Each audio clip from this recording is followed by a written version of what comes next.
parlait de Gaza tout à l'heure. Est-ce que tu as entendu Retailleau donc regretter les frappes de Netanyahou à Gaza qui ont fait 400 morts hier, 300 avant-hier?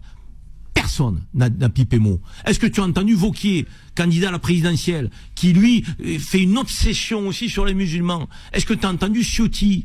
Est-ce que tu les entends tous donner de la voix sur des sujets géopolitiques? Ils veulent être des hommes d'État. Mais comportez-vous comme des hommes d'État. Emparez-vous des sujets d'hommes d'État. Vous vous attaquez à une femme qui porte le foulard dans une sortie scolaire. Mais tu vois le niveau de la politique française. Tu t'attaques à des boucheries halal. Mais tu te rends compte, on a fait Hanouka, une fête juive, à l'Élysée. On a fait Hanouka à l'Élysée avec des bougies. Est-ce que les musulmans se sont élevés en disant c'est un scandale, vous faites Hanouka à l'Élysée? Et la laïcité, là, vous en parlez pas?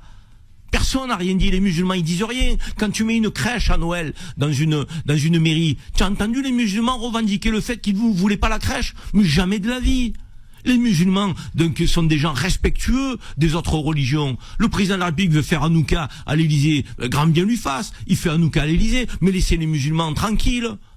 Donc on a envie de mettre des crèches dans les mairies, mais c'est bien, allons-y, mais ça ne nous dérange pas, ça dérange personne. Donc mettre une crèche dans une mairie, ça fait partie de la tradition de Noël, et les musulmans ne sont jamais insurgés. Jamais j'ai vu un musulman donner de la voix en disant « Attendez là, il y a un torse à la laïcité, vous avez mis une crèche dans une mairie ». Jamais. Mais alors laissez les musulmans tranquilles. Bah il a tout dit et moi je continuerai de relayer ce message, que ça vous plaise ou non, hein, les bandes de débiles qui m'envoient des messages en privé pour m'insulter parce que ça vous dérange que je dénonce cela et que je défende une communauté qui se fait insulter toute la journée sur les réseaux et dans les médias. Oui, parce que l'histoire des crèches, il y en a plein qui sont venus nous expliquer que c'était à cause des Arabes et des musulmans, mais pas du tout. En fait, vous savez que les histoires de crèches dans les mairies, c'est des écolos et toute cette bande de trous de balles qui cassent les couilles avec ça. Les musulmans, ils ont jamais rien demandé à personne là-dessus, hein. Mais bon, Karim, t'énerve pas, Karim. Ils ont besoin, en fait, de parler des musulmans pour exister, hein, parce que sinon, il n'y a pas d'audience. D'accord? Ils ont besoin de ça, ils ont besoin d'insulter toute une communauté, ils ont besoin de l'amalgamer en permanence. Mais le rôle, aujourd'hui, de gens comme moi, ou de moi sur les réseaux, et Karim Zeribi beaucoup plus au niveau médiatique, c'est justement de le dénoncer et de retourner la balance.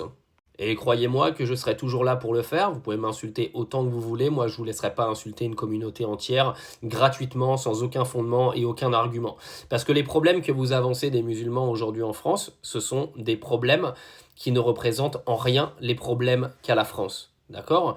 Quand vous venez parler d'immigration illégale, etc., ça représente 0,01% des problèmes en France et on parle que de ça sur les médias.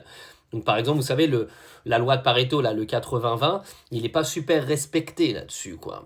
C'est justement pour ça que la France, elle est en déclin, qu'il n'y a rien qui va, qu'il y a 3 000 milliards de dettes, parce qu'en fait, au lieu de s'occuper des vrais problèmes, on s'occupe de faux problèmes, dans le but de récupérer des électeurs pour les prochaines élections, rien d'autre.